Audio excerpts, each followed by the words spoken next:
Did you know that in Yakuza Like A Dragon, the battle interface spells out Sega? This wasn't always the case. In an earlier version of the game, ETC was labelled as more, but after a tweet from a fan, it was changed, which is really cool.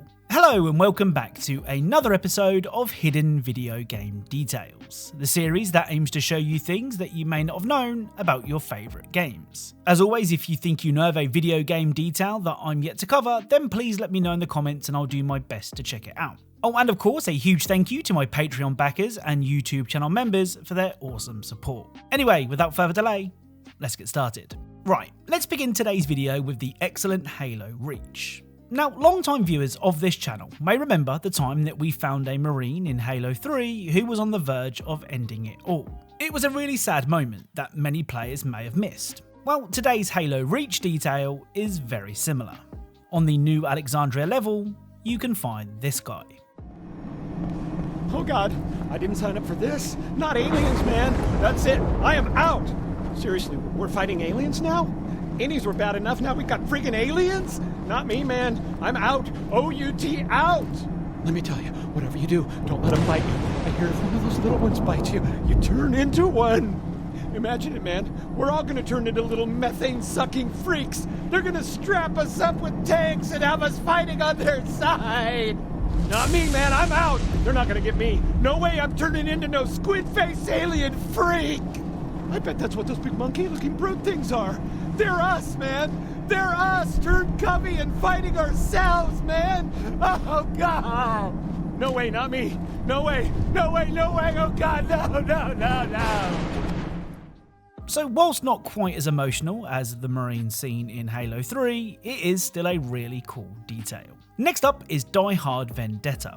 Hard Vendetta is a first-person shooter that was released in 2002. Set 5 years after the events of the third Die Hard movie, Die Hard with a Vengeance, Vendetta sees you take on the role of John McClane, who might just be the unluckiest man to ever live. Now, the critical reception to Vendetta wasn't great, with the game averaging a 54 on Metacritic, but there is something that the game did do really well. One of the levels in Vendetta sees McClane shooting his way through a tuna factory. Now, as you might imagine, the factory is full of fish tanks. What's cool is, if you shoot the fish tanks, the water will only drain up to your bullet hole, at which point it will stop. Here, take a look. Sprung a leak. Fill her up, baby.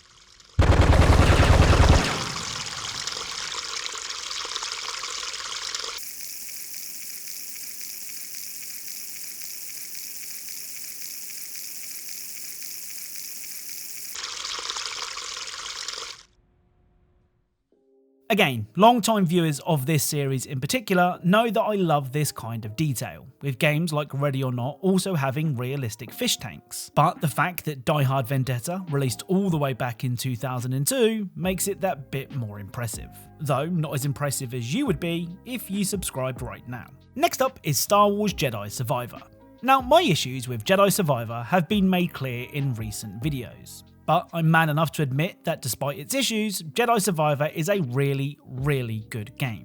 Now, I'm not a Star Wars fan by any means, and I don't really care about the story in Jedi Survivor, but the fact that I can't stop playing must mean something. Anyway, the first Jedi Survivor detail for today's video is another funny droid moment. In the last episode of this series, we helped a droid solve its dilemma by throwing it off a cliff, and today's detail is pretty much the same. Another base for the Bedlam Raiders! We're unstoppable! Those other droids here are such chumps. They do whatever we say.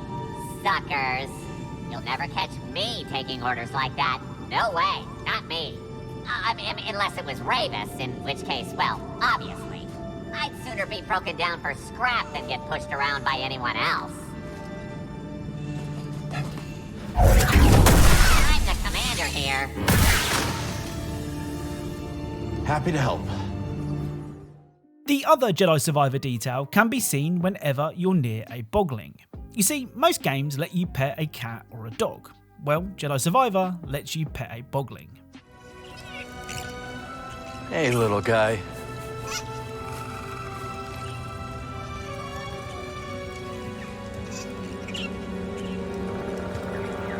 I don't bite, I promise.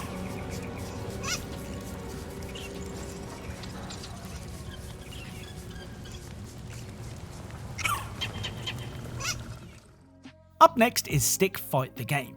Stick Fight the Game is exactly what it sounds like. It's a multiplayer brawler that sees you take control of a stickman in an attempt to be the one stickman to rule them all.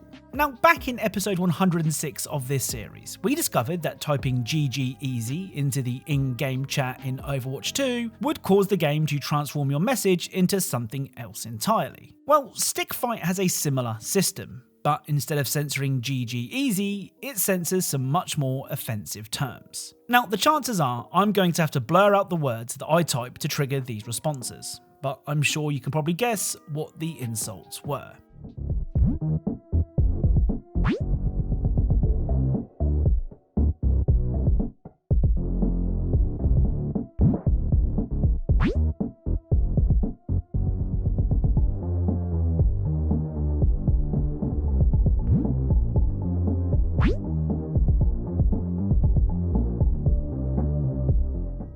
I mean, the censoring or banning of these words is understandable, much more so than GG Easy anyway.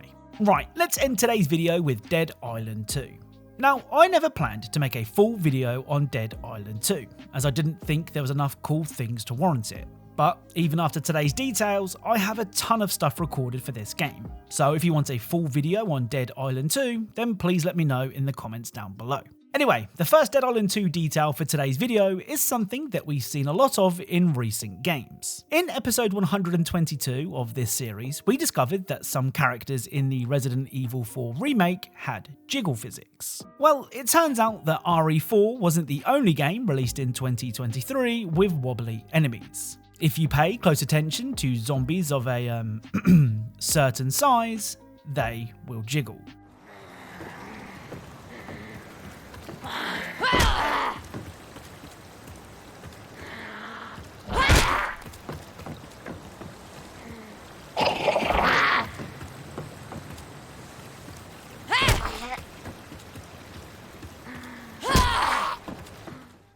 The next Dead Island 2 detail can be seen on the side of any in-game police car. Instead of saying protect and serve, the message on the side of the Dead Island 2 police cars reads as protect and sever. Now, I'm sure there's a joke about police brutality that could be made here, but I'll let you guys work that one out. Now, this next detail is perhaps one of the coolest details in the entire game. Elemental effects play a big part in Dead Island 2. Whether it's through your modified weapons or certain interactable parts of the world, using the elements is a great way to take care of zombies. Well, something that I didn't expect was this.